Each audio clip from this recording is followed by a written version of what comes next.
Hey guys, tonight we're not just exploring a haunted house, we're stepping into a cold case. Literally. I want you to do me a favor. Turn off the lights, grab a blanket, and maybe a cup of hot chocolate. You're gonna need it, because we're about to explore a place so cold, so profoundly unsettling, it makes a walk-in freezer feel like a tropical vacation. We're going to talk about the Blackwood Manor, a place that's been abandoned for nearly a century, but whose dining room is still actively chilling. It's a story of a house with a memory, a betrayal so deep that it left a mark not just on the floorboards, but in the very air itself. Before we get any further, if you're into deep dives and chilling mysteries, hit that like button. Seriously, it helps the channel more than you know. And let me know in the comments where you're watching from. Are you in a cozy room? Or are you maybe, just maybe, starting to feel a little bit of a draft?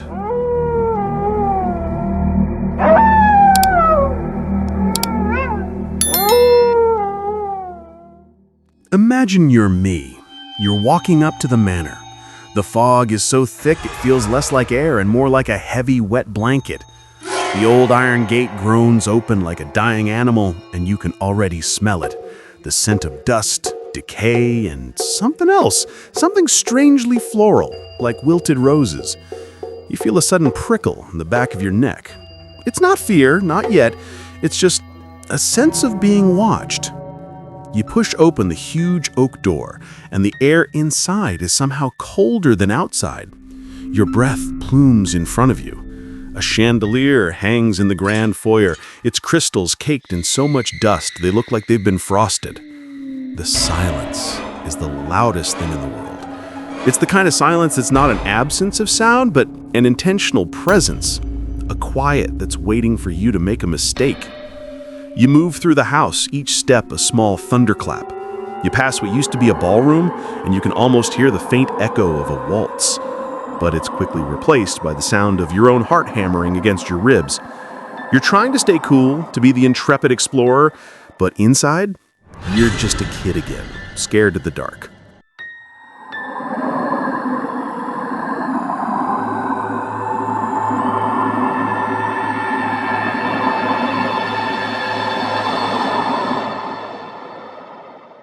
And here's where the humor comes in. We're all a little dramatic, right? You know that feeling when you're looking for your phone and you panic only to realize it's in your hand? This is like that, but with ghosts. You're on edge, you're expecting a jump scare, but all you get is a draft. You're thinking, okay, maybe this is just a really old house with bad insulation. It's like trying to explain a ghost sighting to your landlord. Yeah, my pipes are rattling, but I also think there's a spectral lady in the attic who won't stop playing the harpsichord. But this isn't just bad insulation. Let me tell you about Eleanor Blackwood.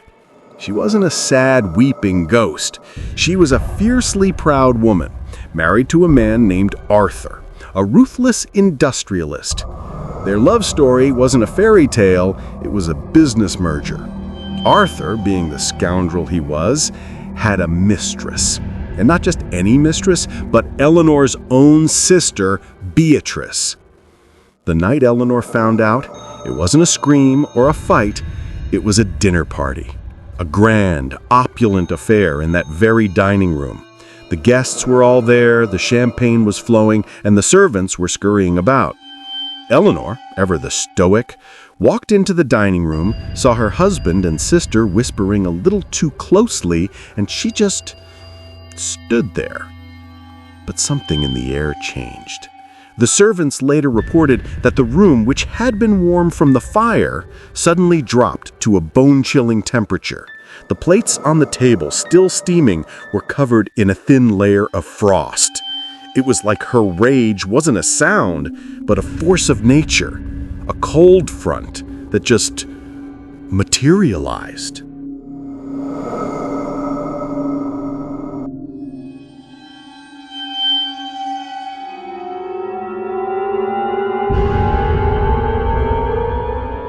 Now, you've survived the initial walkthrough, You're still breathing, which is a plus. But let's move on to the real puzzle, the cold spot. This isn't a chill you feel as you walk by. It's a localized, consistent, and scientifically baffling drop in temperature. It's been documented by paranormal investigators, physicists, even a couple of skeptical contractors who just couldn't explain it. So, let's talk theories. Theory 1, the residual haunting. This one is pretty straightforward. The emotional energy of Eleanor's discovery was so intense, it was imprinted on the location. It's like a playback loop. The anger, the cold fury, it's just stuck there, forever replaying. It's not a ghost actively haunting the place, it's more like a psychic echo.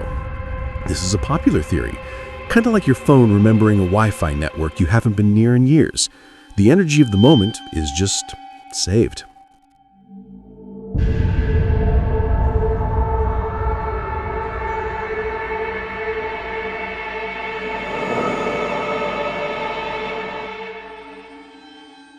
Theory 2, the poltergeist with a vengeance.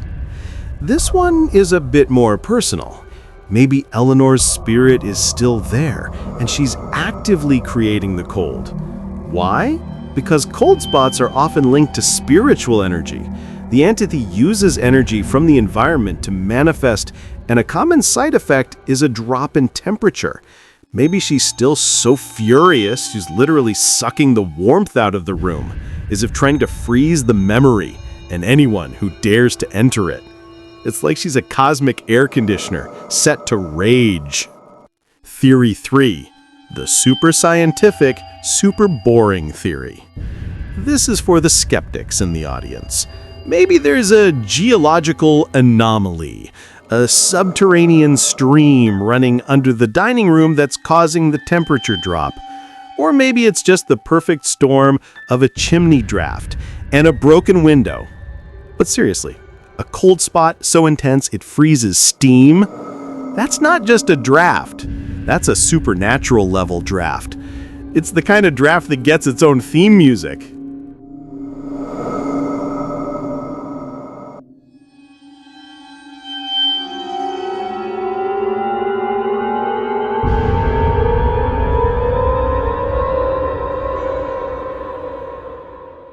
Okay, now it's your turn. If you were standing in that dining room, feeling the temperature drop, and you saw a faint, shimmering figure in the corner, what would you do? Would you run? Would you try to talk to it? Or would you pull out your phone and start recording because you're a modern paranormal investigator and this is your moment? Let me know what you do in the comments below. Because the most disturbing part of the story isn't the cold, it's what happens when you're there. People who have spent time in that dining room have reported something else. Not just a cold feeling, but a cold touch. A gentle, icy brush against the back of their hand, as if a spectral hand is reaching out to them. It's a phantom touch that sends a jolt of ice through to your entire body. The theories? Some say it's Eleanor trying to warn you. Others say it's her trying to grab you, to pull you into her endless, frozen moment of rage.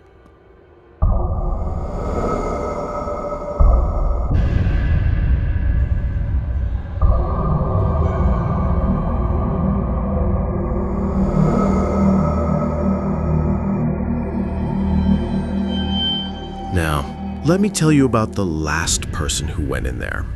A historian named Dr. Alistair Finch. He didn't believe in any of it.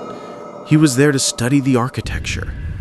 He was in the dining room, sketching the details of the fireplace, when he suddenly dropped his pencil. He looked down and saw a tiny drop of moisture on his hand. He looked up, and the air around him was visibly colder. It felt like someone had just breathed on him. He said it wasn't scary, but it was profoundly sad, like a quiet, heartbreaking despair. He said he felt an overwhelming sense of betrayal, so much so that he just had to leave. It wasn't the cold that got to him, it was the feeling. It's like the house doesn't just have a memory, it has a soul. And that soul is still heartbroken. So, we've covered the story, the theories, and the eerie cold. We've gone from a simple draft to a profound mystery of residual emotion. But the haunting of Blackwood Manor isn't just a single event. The cold spot is just the beginning.